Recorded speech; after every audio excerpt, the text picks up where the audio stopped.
ำก็ตามก็ทำให้เราได้เห็นพิจารณารูปร่างสังขารของตนการแต่งกายตั้งแต่หัวจรดเท้าเรียบร้อยไม่เรียบร้อยอย่างไรอากับกิริยาของคนที่นอนหลับอยู่ก็อีกอย่างหนึ่งตื่นนอนมาแล้วจะอยู่ในอิริยาบถยืนเดินนั่งนอนดังนั้นถ้าเรามาพิจารณาเรื่องของอิริยาบถที่เราใช้กันแต่ละวันนั้นอาจจะมากน้อยไม่เท่ากันโดยเฉพาะอิริยาบถใหญ่ก็มียืนมีเดินมีนั่งมีนอนการที่เราใช้อิริยาบถใหญ่ๆทั้งสี่ก็ตามปกติของสุขภาพร่างกายของมนุษย์เรานั้นก็ถ้าแข็งแรงไม่พิกลพิการก็จะลุกขึ้นยืนได้เดินได้นั่งได้นอนได้เป็นปกติแต่ถ้าผู้ที่เป็นผู้เจ็บป่วยอาพาธเป็นโรคติดเตียงก็จะนอนมากกว่านั่งกว่ายืนกว่าเดินหรือเดินไม่ได้กับโรคติดเตียงก็อิริยาบถก็จะหนักไปทางนอนมากกว่าอิริยาบถอื่นดังนั้นความสมบูรณ์ในสายที่เกี่ยวกับสุขภาพร่างกายและก็การ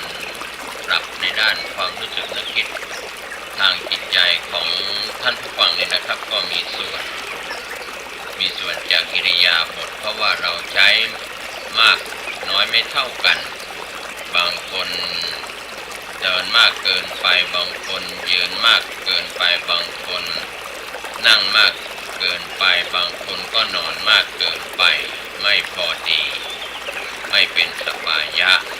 ความพอดีอิริยาบถใหญ่ๆทั้งสี่นี่นะครับท่านผู้ฟังถ้าเราใช้พอดีสม่ำเสมอกันไม่มากกว่ากันมากนักบางคนนี่นั่งนานนั่งทำงานแต่เช้าจนเย็นค่ำเลิกงานหรือต่อทำงานล่วงเวลาอีกก็ยังนั่งทำงานก็อาจจะใช้อิริยาบถนั่งมากเกินไปก็ไม่ค่อยสบายกับการที่มันอั้นการไหลเวียนของโลหิตในร่างกายถ้านั่งก็อีกแบบหนึ่งสำหรับหลายคนหลายท่านที่ยืนทำมาค้าขายยืนบริการตามร้านอาหารภัตตาคารโรงแรมเคาน์เตอร์ต่างๆหรือเป็นโฆษกต่างๆก็อาจจะใช้อิริยาบถยืนมากเกินไปก็ไม่ค่อยสบายเพราะว่าที่เรายืนนานๆก็ว่าไม่เป็นที่สบายยะอาจจะทำให้ภาพเส้นเอ็นหรืออะไรต่างๆอาจจะตึงดังนั้นการยืนมากเกินไปสำหรับบางคนบางกลุ่มเท่านั้นที่ใช้การยืนมากในรอบอิริยาบถของสี่อย่างก็แล้วแต่การทำงานของคนบางคนต้องยืนค้าขายเรียกว่าไม่ได้มีโอกาสที่จะนั่งไม่มีโอกาสที่จะเดินก็ยืนบริการตามร้านค้าหรือตามเคาน์เตอร์ต่างๆนั่นก็เป็นอีกเรื่องหนึ่งถ้ามากเกินไปก็ไม่ค่อยจะสะดวกสบายก็เป็นที่มาของความเมื่อยล้าหรือมีปัญหาตามมาจากการยืนมากๆสำหรับคนที่เดินทางไกลตั้งแต่เช้าไม่ได้พักผ่อนเดินด้วยเท้านี่แหละครับบางครั้งถ้าเราเดินนานๆก็เมื่อยล้าเหมือนกันเดินหลายกิโลนะครับเป็น5กิโล10กิโลหรือมากกว่านั้นก็ดูตัวอย่างจากพระคุณเจ้าที่เป็นพระธุดงค์ก็จะเดินธุดงค์เดินมากกว่าอิริยาบถอื่นๆในช่วงตอนกลางวันหลังจากเดินรับอาหารบิณฑบาตจากพี่น้องชาวบ้านในคำนิคมในหมู่บ้านนั้นแล้วฉันภัตตาหารแล้วท่านก็จะเดินธุดงค์ออกจากจุดที่เคยพักผ่อนในยามกลางคืนส่วนใหญ่พระธุดงค์จะไม่พักอยู่ติดต่อกันหลายวันนะครับอาจจะพักวัน2 วันหรือพักเพียงวันเดียวก็เดินต่อไปในสมัยอดีตแต่ว่าปัจจุบันนั้นอาจจะไม่ค่อยได้เห็นพระธุดงค์กันแล้วเพราะว่าถนนหนท างก็เป็นยางมะตอยหรือเป็นซีเมนต์ท่านเดินไม่ใส่รองเท้าก็จะร้อนในยุคเมื่อไม่กี่ปีที่ผ่านมายุคที่มีถนนยางมะตอยพระคุณเจ้าก็เคยเล่าให้ผู้ดำเนินรายการฟังว่ายางมะตอยนี่เดินแล้วมันก็จะร้อนเท้าที่ไม่ได้ใส่รองเท้าก็จะร้อนแล้วก็ถลอกหรือว่าพุพองได้ความร้อนที่อมไว้ในถนนลาดยางมะตอยหรือถนนที่เป็นซีเมนต์ก็ตามนะครับคอนกรีตเสริมเหล็กก็ตามนะครับร้อนไม่ได้เป็นไปตามธรรมชาติเหมือนสมัยอดีตเป็นถนนดินถนนลูกรังถนนแบบธรรมชาติหรือตามเส้นทางต่างๆที่เป็นทางล้อทางเกวียนในสมัยอดีตแต่ปัจจุบันนั้นถนนเป็นยางมะตอยเป็นคอนกรีตครับก็ทำให้มีความร้อนแล้วก็เดินก็จะทำให้ผิวเท้าหน้าเท้านั้นพุพองได้จนกว่าจะเคยชินเรียกว่าหนังนั้นหนาเคยชินแล้วก็จะเดินย่ำไปอย่างสบายๆก็เราก็สังเกตดูจากพระคุณเจ้าตอนเช้าที่ออกไปรับอาหารและบิณฑบาตตามถนนสายต่างๆก็ยังถอดรองเท้าไม่ได้สวมใส่รองเท้าแบบการออกรับบิณฑบาตของพระคุณเจ้าแบบอดีตไม่มีรองเท้าไม่สวมรองเท้าในขณะที่เดินไปตามธรรมนิคมต่างๆเพื่อบิณฑบาตแล้วก็เรียกว่าเป็นจารีตประเพณีแต่ปัจจุบันนั้นอาจจะมีปัญหาเกิดขึ้นจากเรื่องของปูนหรือว่ายางที่ร้อนยางมะตอยที่ร้อนถนนต่างๆถูกลาดยางพระพุทธเจ้าบางวัดบางแห่งอาจจะสวมใส่รองเท้าเดินไปรับบิณฑบาตในบางจุดแล้วก็ขากลับก็เดินกลับแล้วก็ใส่รองเท้ากลับเข้าวัดก็แล้วแต่นะครับก็ดูภูมิประเทศถิ่นประเทศต่างๆอาจจะเปลี่ยนแปลงไปตามธรรมชาติของบ้านเมืองที่เจริญขึ้นทุกวันก็เป็นเรื่องราวที่เราก็เรียกว่าถวายในส่วนของอาหารการเดินไปรับบิณฑบาตนั้นก็มุ่งเพื่อจะรับอาหารหวานข้าวเครื่องดื่มที่ทายกทายิกาถวายประจำวันจะเป็นช่วงเช้าสายก่อนเที่ยงเราจะเห็นได้ว่าพระคุณเจ้าที่เป็นพระภิกษุสามเณรอาหารขบเคี้ยวที่เป็นภัตตาหารยกเว้นน้ำปานะนะครับก็จะมีเวลาเพียง6 ชั่วโมง 6 โมงเช้าถึงเที่ยงวันส่วนเวลาอื่นๆนอกนั้นก็จะเป็นน้ำปานะน้ำผลไม้ที่คั้นจากผลไม้หรือน้ำที่อนุโลมเป็นน้ำปานะไม่ผิดพระวินัยก็อนุโลมกันไปน้ำเครื่องดื่มต่างๆที่ไม่ใช่น้ำคั้นโดยผลไม้น้ำต้มคั้นน้ำผลไม้คั้นปัจจุบันนั้นก็มีการปั่นจนละเอียดก็เป็นน้ำได้เหมือนกันก็ฉันได้เป็นส่วนของน้ำปานะส่วนภัตตาหารหวานและคาวที่เป็นของขบเคี้ยวของฉันก็จะมีเวลาอยู่เพียง6 ชั่วโมงเท่านั้นที่พระคุณเจ้าก็จะรับบิณฑบาตในช่วงเช้าหลังจากอรุณขึ้นแล้วก็จะรับอาหารและบิณฑบาตเพื่อขบฉันในสมัยอดีตนั้นอาจจะไม่ต้องกลับมาที่วัดฉันตรงจุดใดจุดหนึ่งที่ระหว่างทางที่สะดวกฉันเสร็จแล้วก็ล้างบาตรเก็บภาชนะกลับเข้าไปที่พักแล้วก็เดินธุดงค์ต่อไปสำหรับพระที่เดินธุดงค์ส่วนพระที่อยู่จำวัดต่างๆที่อยู่ใกล้ในหมู่บ้านของท่านนั้นก็บิณฑบาตแล้วก็ไปฉันที่วัดในโรงทานโรงครัวหรือหอฉันแล้วก็เก็บปัดกวาดก็อาจจะมี2 มื้อเช้าฉันเช้ามื้อเพลฉันเพลก็บางองค์ก็ฉันเป็นเอกาสนิกังฆาธุดงค์ฉันมื้อเดียวเป็นวัดก็เป็นการถือธุดงค์ใน13 ข้อใดข้อหนึ่งนั้นก็เป็นการถือวัดปฏิบัติเพื่อเป็นการขัดเกลากิเลสเครื่องเศร้าหมองใจเป็นการฝึกความอดทนฝึกความไม่ฉันมากในเรื่องของอาหารแต่ว่าในปัจจุบันนั้นก็มีอติเรกราโภที่ทายกทายิกาถวายเพิ่มเติมเข้ามาจะเป็นนิมนต์ฉันเช้า นิมนต์ฉันเพลสวดมนต์ฉันเพลหรือในงานบุญต่างๆดังนั้นการมีอติเลกลาโภลาภที่เกิดขึ้นนอกจากปกติก็คือการบิณฑบาตก็จะ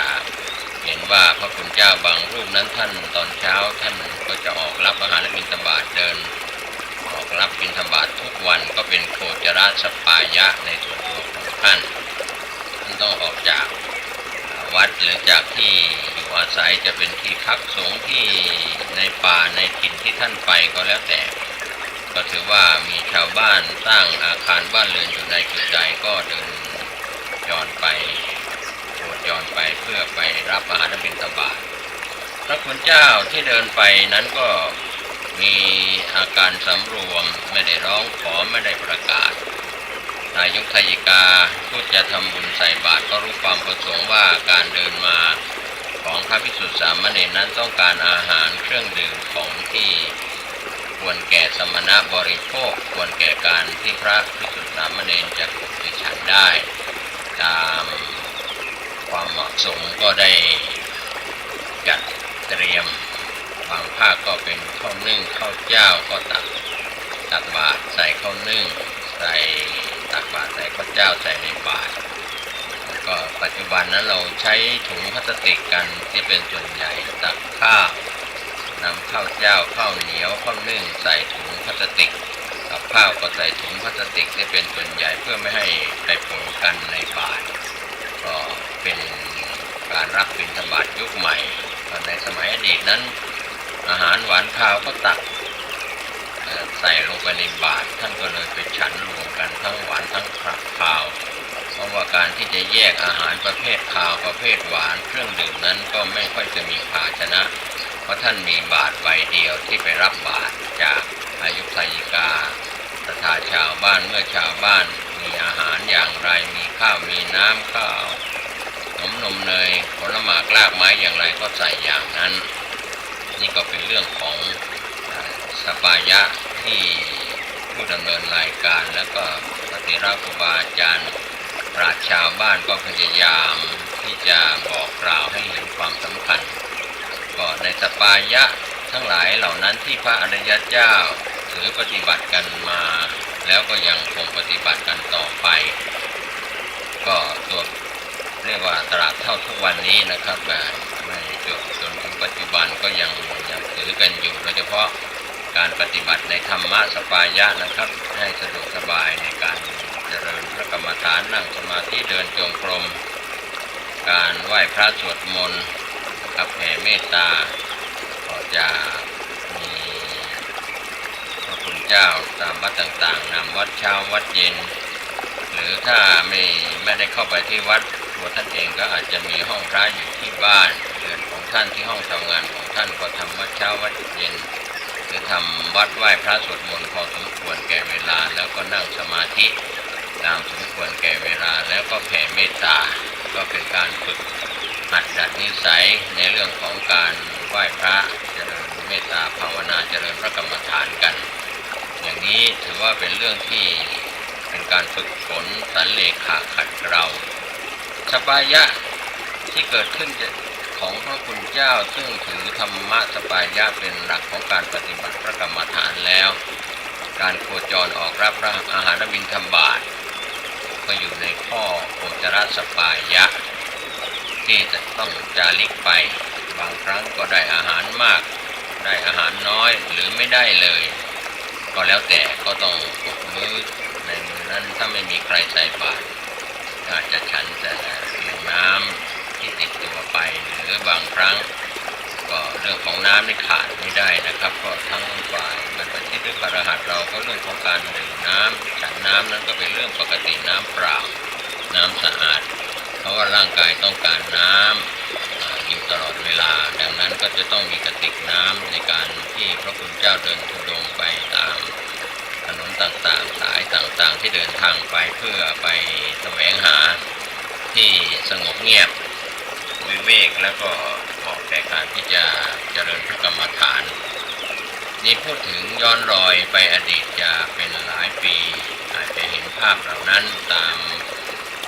เส้นทางต่างๆพระธุดงค์เดินไปปี พียงรูปเดียวบ้าง2 รูป3 รูปส่วนใหญ่ก็จะไม่ไปเป็นหมู่คณะใหญ่ก็ไปเพียงรูปเดียวหรือ2 รูปเป็นเพื่อนเดินธุดงค์กันไปการที่พระสุปฏิปันโนในสมัยอดีตนั้นท่านก็ไปจะเดินธุดงค์ไปไม่ใช่ไปบอกใบ้ให้หวยไม่ใช่ไปเสกลงเลขลงยันอะไรให้กับชาวบ้านไม่ใช่จะเป็นพระหมอดูพระพยากรณ์พระเสกน้ำมนต์อะไรไม่ใช่อย่างนั้นนะครับไปเพื่อสั่งสอนธรรมที่เป็นผัสสะสปายะสอนธรรมะไม่ใช่บอกใบ้ให้หวยไม่ใช่ดูเรียกว่าดูหมอโหราศาสตร์อันนี้อาชีพใหม่ของพระไม่ได้เรียนพุทธศาสตร์ไปเรียนโหราศาสตร์ไปเรียนไสยศาสตร์กันมาก็มาสอนศรัทธาก็กลายเป็นตามวัดก็จะเป็นวิชาไม่ใช่พุทธศาสตร์เป็นเดรัจฉานวิชาเป็นวิชาที่ขวางจากมรรคผลนิพพานไม่ใช่ศัพท์หยาบนะครับเดรัจฉานเพราะว่าเป็นสิ่งที่ขวางจากการที่จะได้บรรลุมรรคผลนิพพานพุทธศาสตร์วิปัสสนากรรมฐานสมถกรรมฐานเป็นหลักที่ต้องธุระที่พระพุทธเจ้าจะต้องดำเนินโดยตรงทั้งฝ่ายบรรพชิตและคฤหัสถ์เราการศึกษาเราเรียนการปฏิบัติเดี๋ยวนี้ก็ปฏิบัติน้อยลงเรียนมากไม่ค่อยได้จะมีการปฏิบัติพระกรรมฐานกันก็ช่วงที่จะจบคอร์สการศึกษาหรือในนักศึกษาแต่ละชั้นปีก็มีโอกาสได้ปฏิบัติน้อยดังนั้นจึงเกิดอันตรธานจากการศึกษาจากการปฏิบัติก็เมื่อปฏิบัติน้อยก็เสื่อมเร็วเรียนมากก็ยังเสื่อมน้อยถ้าไม่เรียนไม่ปฏิบัติก็จะเสื่อมถึงไปทั้ง2 อย่างก็ไม่ใช่เรื่องแปลกอะไรนะครับในเวลานี้พระภิกษุสามเณรที่จะเรียนวิชาการทางพระพุทธศาสนาทางพระไตรปิฎกอัตถกถาฎีกานุฎีกาก็สวนทางกับชาวบ้านกลับมาเรียนวิชาการทางโลกใช้ความเป็นพระภิกษุสามเณรเลี้ยงชีพด้วยอาหารบิณฑบาตที่ชาวบ้านแต่ว่าไม่ได้ศึกษานักธรรมเตโทเอกธรรมศึกษาตีโทเอกไม่ได้ศึกษาบาลีนักธรรมอภิธรรมไม่ได้ศึกษาพระไตรปิฎกไม่ได้ศึกษาในมหาวิทยาลัยสงฆ์ความรู้ความเข้าใจในคันธธุระและวิปัสสนาธุระเมื่อไม่เกิดขึ้นกับพระภิกษุสามเณรแล้วจะนำความรู้และหลักการปฏิบัติวิปัสสนากรรมฐานจากตัวท่านเองไปสอนศรัทธาประชาชนที่เป็นอุบาสกอุบาสิกาอย่างไรก็ที่พูดว่าสวนทางนั้นก็เป็นเรื่องความจริงเราไม่ได้ไปกล่าวโทษเพราะว่าในปัจจุบันพระภิกษุสามเณรนั่งรถเดินไปเรียนกันจากต่างอำเภอเข้าไปเรียนในเมืองหรือจากตัวหมู่บ้านตำบลไปเรียนในตัวอำเภอกันนะครับไปในความเป็นภาคบังคับที่จะต้องไปเรียนตามหลักของชั้นประถมมัธยมหรืออุดมศึกษาก็แล้วแต่จะอยู่ในภาคบังคับหรือไม่ได้อยู่ในภาคบังคับทางการศึกษาพระภิกษุสามเณรจึงลดน้อยลงโดยเฉพาะเณรก็สามเณรอายุยังอยู่ในเกณฑ์ที่จะต้องศึกษาในการศึกษาภาคบังคับในชั้นประถมศึกษาก็ยังจะต้องเรียนตามภาคบังคับก็มีเมื่อบรรพชาเป็นสามเณรแล้วก็ต้องเรียนในภาคบังคับตามสถานศึกษามีประถมศึกษาเป็นต้นจนพ้นเกณฑ์ภาคบังคับของรัฐบาลหรือกระทรวงการศึกษาก็แล้วแต่เพื่อต้องการให้ประชากรทั้งที่จะเป็นคฤหัสถ์หรือบรรพชิตก็ตามให้ได้รับการศึกษาขั้นพื้นฐานของประเทศเมื่อมีภาคบังคับด้านกฎหมายมาบังคับก็เป็นส่วนดีทำให้มีการศึกษาทัดเทียมกันเท่าเทียมกันแต่การที่รัฐบาลจะปฏิรูปการศึกษานั้นก็คงเป็นเรื่องยากโอกาสการขยายโอกาสทางการศึกษาเมื่อคนฐานะยากจนพ่อแม่ผู้ปกครองฐานะยากจนก็ต้องไปอาศัยบวชอยู่ในวัดศึกษาอยู่ในวัดมีโรงเรียนในวัดนอกวัดแล้วก็ถ้าไม่มีในวัดชั้นประถมมัธยมก็ไปเรียนนอกวัดกันนะครับก็จะเห็นได้ว่าพระภิกษุโดยเฉพาะสามเณรตามจังหวัดต่างๆก็มีโรงเรียนพระปริยัติธรรมที่เกี่ยวกับพระภิกษุสามเณรในวัดก็ดีไปถ้าไม่มีก็เดินทางไปต่างวัดต่างสถานที่ที่อยู่ใกล้ๆกันเพื่อศึกษาเล่าเรียนแต่ จากนั้นก็อนาคตการศึกษาก็เป็นส่วนของคันธสุระที่เป็นส่วนใหญ่ส่วนพระอุปชาอาจารย์พระเถระครูบาอาจารย์ที่เป็นพระอุปชาเป็นอาจารย์สอนพระกรรมฐานก็เป็นพระเถระเป็นรัตตัญญูผู้บวชนานได้ผ่านการศึกษาได้ผ่านการปฏิบัติกรรมฐานมาแล้วก็จะสอนสิทธิสัตถิวิหาริกอันเตวาสิทธิต่างๆนะครับที่อยู่ภายใต้การดูแลของพระคุณเจ้าที่เป็นพระเถระครูบาอาจารย์ในวัดต่างๆนั้นก็สมัยอดีตก็จะเห็นได้ว่าพ่อแม่มีลูกชายก็จะนำไปฝากเป็นศิษย์วัดแล้วก็ได้ศึกษาได้เล่าเรียนการศึกษาในวัดแล้วก็บรรพชาเป็นสามเณรและอุปสมบทเป็นพระภิกษุต่อในวัดครับก็เป็นโอกาสไม่ด้อยการศึกษาในสมัยอดีตในปัจจุบันนั้นทางเลือกก็ไม่ค่อยได้เข้ามาแล้วครับโครงการบรรพชาสามเณรภาคฤดูร้อน